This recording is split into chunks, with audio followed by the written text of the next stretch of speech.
Porque tú sabes que a mí me derrocaron. Y el plan de Estados Unidos era borrar de cuajo esta revolución que apenas comenzaba. Era un intento apenas, era un parto, un niño que nacía, que asomó la cabeza.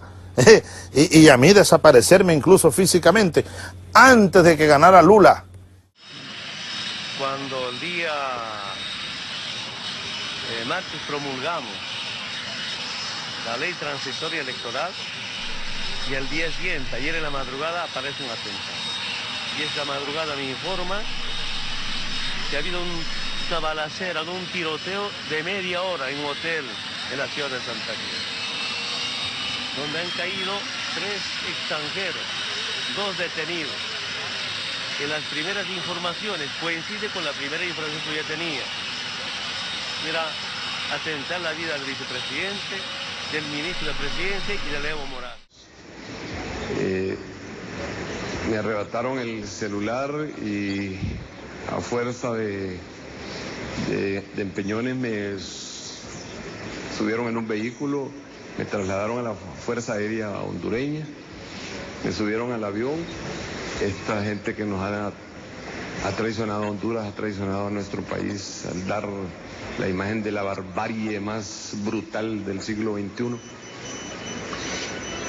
Con este intentona de destronar la democracia y el Estado de Derecho en nuestro país, que ha perpetuado este grupo. Yo creo que es un grupo mal habido de militares, no es el ejército completo, no es las Fuerzas Armadas en completo, cegadas simplemente por la voracidad de una pequeña élite que entre política y económica ha provocado este terrible evento aquí. Es gravísimo. ¿Cuánto tiempo lleva Lidia Dilma desde su segunda elección? Menos de 2 años. Sí, menos de 2 años. Entonces, querer romper el orden constitucional, sacar a un presidente democráticamente electo es gravísimo. Lo que está pasando, la judicialización de la política, o sea, un juez que no tiene legitimidad democrática, etcétera, puede tumbar a un gobierno, tumbar a un potencial candidato presidencial. Lo que se está haciendo con Lula es un abuso, pero por los 8 costados, por donde lo mire. ¿Usted cree que un Lula va a huir de su país, va a negarse a declarar? Pero le allanaron la casa, se lo llevaron detenido. O sea, era la humillación, escarnio público, después de que dijo que participará como candidato a la presidencia en el 2018. ¿Usted cree que todo eso es casualidad? Este es el nuevo plan Cóndor, pero ya no se necesitan dictaduras militares, se necesitan jueces sumisos, se necesita una prensa corrupta, que incluso se atreve a publicar conversaciones privadas, lo cual es absolutamente ilegal, pero lo aplaude en el odio, en su vorágine de insensatez. Cierta derecha lo aplaude, cuando mañana pueden ser ellos también los espiados, y vamos a ver qué dice, ¿verdad? Entonces, para hacerle daño al gobierno progresista del Partido de los Trabajadores en Brasil. Lo que estamos viendo es un nuevo plan contra todos los gobiernos progresistas. Fíjense que lo mismo le han hecho a Cristina, lo mismo le hicieron a Evo, el hijo, que todavía se lo está buscando, ¿no? Lo mismo le hicieron a Maduro, se lo han hecho a Dilma, se lo hacen a Lula, lo mismo han intentado hacer con nosotros, han fracasado en gran medida, hasta que lancen una mentira creíble y logren que le peguen un tiro al presidente o lo arrastren, como lo ve Alfaro, ¿verdad? Pero eso es lo que buscan. Recuerde, pueblo ecuatoriano, el nuevo plan Cóndor contra los gobiernos progresistas. Hoy no es Fernando Lugo el que recibe un golpe. Hoy no es Fernando Lugo el que es destituido. Es la historia paraguaya, su democracia, la que ha sido herida profundamente, en la que han sido transgredidos todos los principios de la defensa, de manera cobarde, de manera alevosa. La verdad que leí declaraciones que me impactaron. Miguel Bey, en Radio La Red ayer, dijo textualmente: hasta la semana pasada, y abro comillas, hubo un intento de desestabilización financiera. No lo digo yo, no lo dice Axel, no lo dice Coqui Capitanich, no lo dice ninguno de los chicos de la Cámpora, ningún miembro Ultra K, ninguna de esas fuentes que nunca identifican del gobierno, vieron esos funcionarios, digo una fuente que no quiso identificarse del gobierno. Bueno, lo dijo Miguel Bain, y sigo textualmente. La verdad es que los mercados venían muy envalentonados con la idea de que iban a vaciar de reservas al Banco Central y que iban, esto fue lo que sí me impresionó, me hizo como una cosquillita, ¿no? Y que iban a hacer volar al gobierno por los aires. Yo me permito una pequeña rectificación. Allá están silbando. En realidad iban a hacer volar a la Argentina una vez más por los aires. Ante la decisión del Senado Federal, quiero nuevamente aclarar los hechos y denunciar los riesgos para el país de un juicio político fraudulento, un verdadero golpe de Estado. Desde que me eligieron, parte de la oposición que no se conformó con ello pidió que se recuenten los votos, intentó anular las elecciones y después pasó a conspirar abiertamente por mi juicio político. Zambullir al país en un estado permanente de inestabilidad política, impidiendo la recuperación de la economía, con el único objetivo de tomar por la fuerza lo que no lograron por las urnas. Mi gobierno ha sido blanco de una intensa e incesante sabotaje. El objetivo evidente es impedirme de gobernar y de esta manera forjar el medio ambiente propicio para un golpe. Y empiezan a llegar gobiernos de derecha. Entonces parecía, es lo que llamamos en un principio restauración conservadora. Después fueron tan agresivos que lo llamamos el segundo plan Cóndor, porque ya no utilizaban descaradamente botas militares, pero ya era una estrategia articulada de la derecha, no solo nacional, internacionalmente, con sus medios de comunicación, para acosar, para desprestigiar a los gobiernos progresistas, las denuncias de corrupción nunca probadas. O sea, si hay un pillo al que le depositan una coima en una cuenta secreta de un paraíso fiscal, todos somos corruptos, e imponían esa visión. Entonces ya le llamamos hasta el segundo plan Cóndor. Y gracias a Dios, este pasado domingo se paró ese plan Cóndor, se paró esa restauración conservadora, se paró ese cambio de ciclo en nuestra América, con la victoria popular en Ecuador. Hablando de paraísos fiscales, vuelvo inevitablemente a Lasso y a su negativa de reconocer los resultados, pero el argumento de Lasso que plantea a través de ese datos y demás, él habla de que, e invalida diciendo que hay fraude porque los resultados se conocieron demasiado rápido. Pero mire lo elemental de los argumentos, ¿no? El 19 de febrero dijeron que había fraude porque se demoraron los resultados. En verdad se demoraron el 15% de las actas, porque son las actas rezagadas, con inconsistencia. Aparte había... Demoraron, ¿qué se lo voy a decir? Demoraron 3, 4 días y dijeron que se estaba fraguando un fraude, porque el 85% de las actas se contaron en 4 o 6 horas y el 15% restante están demorando varios días. Y ya es ser inmoral, porque ellos conocen la ley y sabían que sus representantes estaban en las audiencias para clarificar las actas impugnadas o con inconsistencia. La ley dice que eso se debe tratar de una audiencia con presencia de los representantes de los partidos políticos. Y si una acta le faltaba una firma a validarla, o si tenía 300 votantes y sumaban 320 los votos, anularla o ver si había un error, en presencia de los representantes. Ellos lo sabían, eso demora, ¿no? De hecho, la ley da 20 días para proclamar los resultados. Se proclamaron en 4 o 5 días. Pero como habían perdido, estaban desesperados porque creían que iban a perder una sola vuelta, armaron todo este show del fraude. ¿Sabe cuántas denuncias han presentado formales sobre fraude? 0, ninguna. Así es el nivel de irresponsabilidad de esta gente. Algo similar están haciendo el día de hoy. Y ahora el argumento es el contrario. Que el CNE dijo que a las 8 iba a proclamar, dar resultados y empezó a las 7. ¿Y por qué ahora tan rápido? Por la sencilla razón de que el 19 de febrero, primera vuelta, había 7 u 8 candidatos a la presidencia. Creo que eran 8, hasta me olvidé, imagínense lo relevante que eran los candidatos. Que me parece que eran 8 candidatos a la presidencia de la República. Es un poquito más difícil contar las papeletas, hay que comunicarle a señor Lasso que está acostumbrado a contar billetes, ¿no? Entonces, también los billetes son de 1, de 5, de 10, le cuento un poquito más de trabajo. Entonces, va a ser un poquito más difícil cuando tiene 7 u 8 candidatos que cuando tiene 2 binomios. Segundo, habían 4 papeletas para binomio presidencial, para consulta popular sobre paraísos fiscales, para asambleístas ecuatorianos y para parlamentarios andinos. 4 papeletas. Y compara, ¿no? Y dice, el argumento es, dijeron que a las 8 iban a dar resultados y empezaron a dar a las 7. Fraude, diciendo exactamente lo contrario de la primera vuelta cuando dijeron que se demoraban demasiado.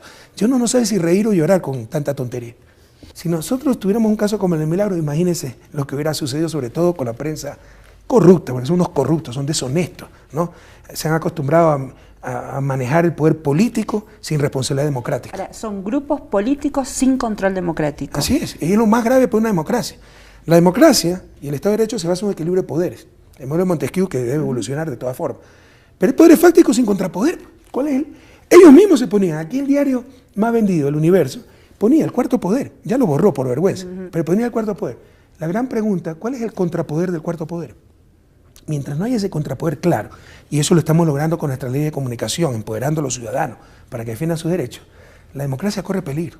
Hay poderes fácticos mucho más, con mucho más influencia que los actores políticos. Pero si yo cometo un error, pierdo las siguientes elecciones. Si la prensa nombra a un presidente electo ficticio, ¿qué responsabilidad asume? El Congreso en llamas. Estos graves incidentes se produjeron en la noche del viernes, tras las protestas ciudadanas por el caldeado ambiente político. Todo empezaba en horas de la tarde, con la sorpresiva presentación del proyecto de enmienda constitucional. Los oficialistas se reunieron a puertas cerradas y aprobaron el proyecto, que permite la reelección presidencial. Este fue el texto aprobado. El presidente de la República y el vicepresidente o quien haya ejercido dichos cargos podrán ser electos solo 2 veces, sea en forma consecutiva o alternada. Minutos después, los manifestantes llegaron al Congreso y se produjeron los incidentes. Una turba se enfrentó con la policía. Esta represión dejó los primeros heridos. ¡Dictadura nunca! Periodista. ¿Quiere más Sí. Cerca de las 5 de la tarde los incidentes se daban aquí frente a la sede del Congreso Nacional. Cascos azules repelieron al primer grupo de manifestantes que llegó hasta este lugar para manifestarse justamente en contra de lo que consideraron un atropello a la Constitución. Este fallo, Jorge, está precedido por un montón de actitudes, de dichos y de políticas. Por empezar, desmantelamiento de las políticas y de los programas en materia de derechos humanos que tenía el Ministerio de Justicia. Esto está precedido por un presidente que dijo el curro de los derechos humanos, por funcionarios que decían, no es cierto, no hay 30.000 desaparecidos, son 7.000 o 9.000 y se acordó esa cifra de 30.000 en una mesa de negociaciones. Esto está precedido por 45 diputados del oficialismo con cartelitos de todos somos derechos humanos o algo parecido, o algo, porque yo ni me acuerdo qué es lo que pusieron, pero una cosa muy ofensiva por el ataque permanente a las organizaciones de derechos humanos, desde la violencia simbólica que significa decirle a alguien que ha perdido su hija, su marido, su compañero, decir que es un curro lo que está haciendo. A ver, ¿qué puede esperar el resto de la sociedad si a quienes todavía le debemos decirles qué pasó con sus hijos, con sus nietos, además los tratamos de que son delincuentes? El gobierno de Macri endeudó a la Argentina en 1 año y 4 meses más que lo que la dictadura lo hizo entre el 24 de marzo de 1976 y el 83. O sea, eso en dólares. ¿Está hipotecando el futuro de los próximos hijos? Absolutamente. Eso en dólares. Porque si además yo te sumo las LEVACs, estos 700.000 millones de pesos, estamos hablando de 80.000, 90.000 millones de dólares de endeudamiento. Esto se parece, es una mezcla en lo económico, más que con la década de los 90, de lo que podíamos denominar el menemismo. Yo la veo en lo económico más parecida a al proceso económico de Martínez Díaz durante la dictadura, con la plata dulce, y en lo político con lo que fue el 55 con el derrocamiento del peronismo. Me parece que es un mix de esas dos. Primero me preocupa que se instale la violencia como una metodología para acceder al poder o para derrocar un gobierno. Primero, es esto lo primero que me preocupa. Mira, Jorge, lo que vos señalás es la modificación de los patrones de intervención en las sociedades democráticas. Durante la década de los 60 y los 70, América Latina se caracterizó por los golpes militares. Hubo dictaduras militares, o sea, cómo se intervenía desde afuera para derrocar gobiernos. Afuera era el norte, la gran potencia del norte. ¿Cómo intervenían en América Latina? Bueno, intervenían a través de las Fuerzas Armadas. ¿Y hoy? Golpes militares. Hoy es aparato judicial como poder contramayoritario, poder judicial vitalicio en todos lados, como una rémora monárquica. ¿Y los medios? Y los medios de comunicación, articulando medios de comunicación, sistema judicial. Bueno, eso es hoy lo que está operando e interviniendo. ¿Son los nuevos golpes? Son los nuevos golpes suaves. Es más. ¿Qué se puede hacer en contra? Es más, voy un poquito más allá. El neoliberalismo está utilizando los instrumentos democráticos para dar golpes de Estado. Há várias razões justificadas pelos golpistas.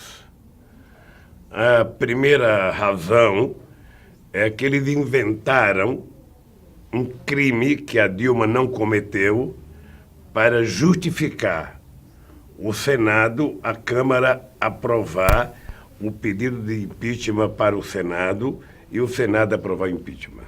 A segunda era que eles se queixavam da relação política entre o Poder Executivo e o Poder Legislativo.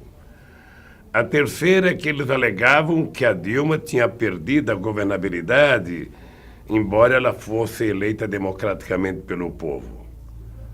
Mas se você for analisar friamente, hoje o Temer tem menos popularidade do que a Dilma tinha quando fizeram o impeachment dela. Então o que se cometeu no Brasil foi uma barbaridade, sabe, contra a democracia e contra uma mulher da qualidade da Dilma. Eles gostam de governantes que governem o país atendendo aos interesses do mercado. Alguém que governa o país para 30% ou 35% da população. Alguém que não se preocupe com os mais pobres.